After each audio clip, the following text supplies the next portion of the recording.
Okay, so picture this. You land in the middle of the desert, right? Nothing but sand for miles. But then you see it, shimmering in the distance, a city of the future, all glass and steel, just shooting up from the horizon. That's Dubai. It's a city that just shouldn't exist, a playground of pure, unbelievable luxury. But how did it even happen? Well, the answer's probably not what you think. Let's get into it. Dubai is just a city built on being the most. You've got the world's tallest building, the Burj Khalifa, scratching the sky. You've got police officers cruising around in Lamborghinis and Ferraris. You can literally go skiing indoors while it's 120 degrees Fahrenheit outside. And of course, you have those insane man-made islands shaped like giant palm trees, so big you can actually see them from space. The whole thing is just a spectacle, designed to blow your mind. So you see all of this, and the first question that pops into your head is always the same. How in the world do they pay for all of it? It's the Middle East, so it has to be oil, right? They must just be swimming in black gold. That's the obvious answer. But what if the obvious answer is completely and totally wrong? Yeah, get ready for this. This is the reality check. Oil and gas, they make up just 1% of Dubai's economy today. 1%. So if it's not the oil, then what on earth is fueling this incredible transformation? That is the real story of Dubai.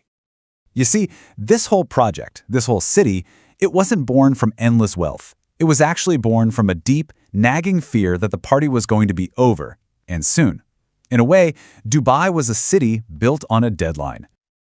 To really get how this happened, you got to look at three key moments. First, in 1958, a truly visionary ruler, Sheikh Rashid, comes to power. Then in the late 60s, they strike oil. Now, not a lot, but just enough.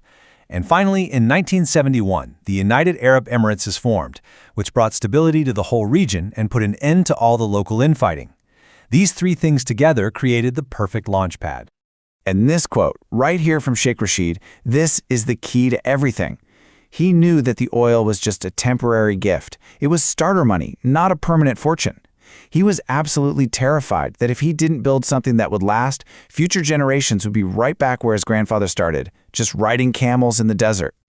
And you know what? He had a really good reason to be worried. To put it in perspective, let's look next door at its brother emirate, Abu Dhabi. Abu Dhabi is sitting on over 90 billion barrels of oil. Dubai, it had about 4 billion. You see the difference? Abu Dhabi had generational wealth. Dubai had a nest egg. It was just enough cash to get started, but not nearly enough to get lazy. And that pressure, that's what forced them to get creative.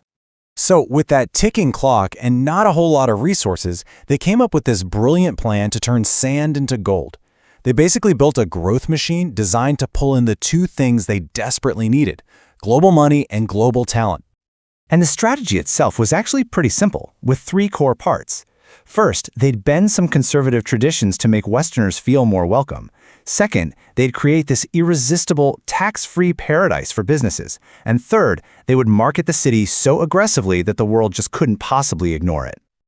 It all started with step one, secularization. They knew, right, that to get international businesses to come, they couldn't be as socially conservative as their neighbors. So they allowed alcohol for non-Muslims in certain places. They even shifted their work week from Friday-Saturday to Saturday-Sunday just to line up with global markets. It was a clear signal to the world, hey, we're different. We are open for business. Okay, so the next step, liberalization, was all built around this super powerful idea, the free zone. Just imagine a place where you, as a foreigner, can own 100% of your company, no local partner needed, and you pay absolutely zero corporate tax and zero personal income tax. It's basically a capitalist dream. And they didn't just build one of these. Oh no. They built 26 of them. Each one was specialized for a specific industry. You've got Media City, Internet City, a financial center, you name it. This single move just unleashed a tidal wave of foreign money and talent into the city, all of them chasing that beautiful 0% tax rate. So, with the business side all set up, they moved to the final, and maybe most famous, pillar, marketing. All those spectacular buildings we talked about at the beginning, they're not just vanity projects. They are giant, glittering billboards. Every single one is a calculated investment in building this global brand of luxury, of ambition, of the future. But, and this is a big but, this incredible story of growth has a serious flip side. This miracle was built at a breathtaking speed, and that speed came with a cost. It created what is essentially a tale of two very, very different Dubais. First, let's look at who actually lives there. The actual citizens of the UAE, Emiratis, make up only about 12% of Dubai's population. The vast, overwhelming majority, almost 90%, are foreign workers who've come from all over the world to build and run this city. And this extreme imbalance creates a society that is deeply, deeply divided. For the local Emiratis, the benefits are just immense. Government jobs with high salaries, free land, even grants for getting married. But for so many of the migrant laborers who are mostly from South Asia, the story is starkly different. We've seen reports detailing these grueling 12-hour workdays in extreme heat, wages as low as a couple $100s a month, and this practice of employers taking their passports, basically trapping them in the country. It is this workforce that built that glittering skyline. And those same free and open policies that attract legitimate businesses, well, they also attract something a little less savory. Dubai's super relaxed financial rules have made it a global magnet for dirty money.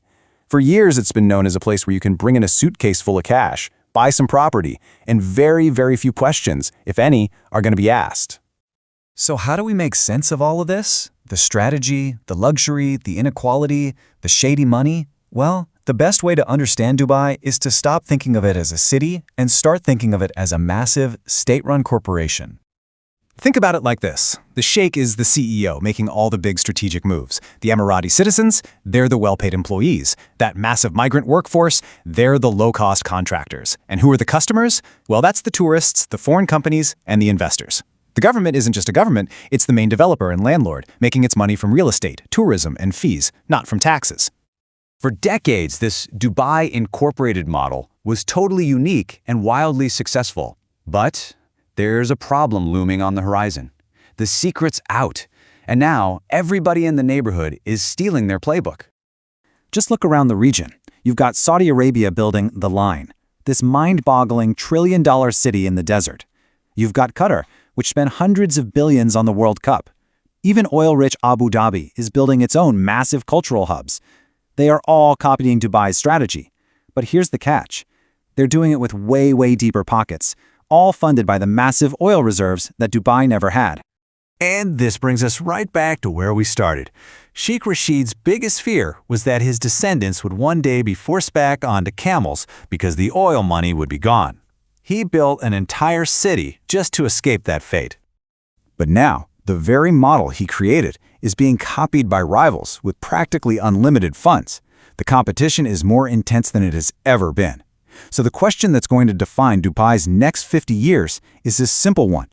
With its playbook no longer unique, what exactly will its future generations ride?